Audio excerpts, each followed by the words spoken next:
The Four Great Inventions of Ancient China. In a small museum in New York, twins Emma and Ethan were looking at an ancient Chinese exhibition.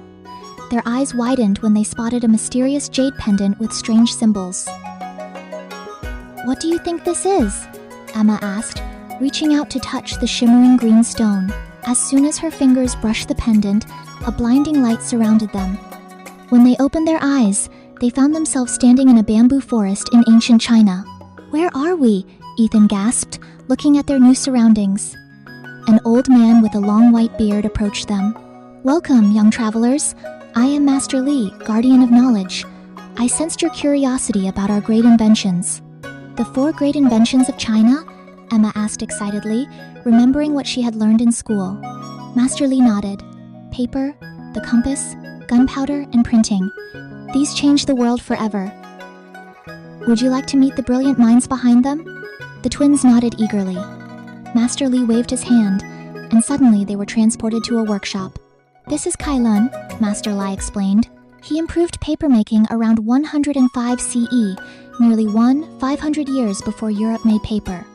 They watched as Cai Lun demonstrated how to turn bamboo, bark, and rags into smooth sheets of paper.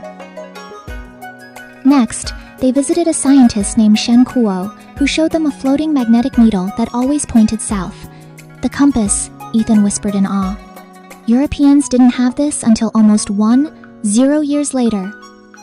Their journey continued to a laboratory where an alchemist named Wei Boyang was carefully mixing substances. "Be careful," Wei warned. "This powder can create a mighty explosion. We discovered gunpowder in the 9th century, about 400 years before anyone else."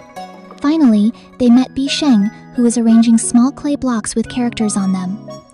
"Movable type printing," Emma recognized, "created in the 11th century."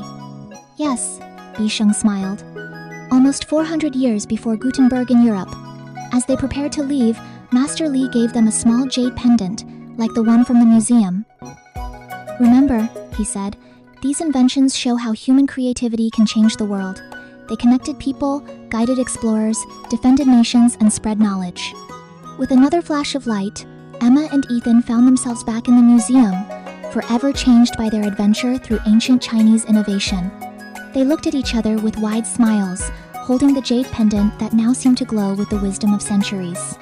"We have so much to tell our friends about China's amazing inventions."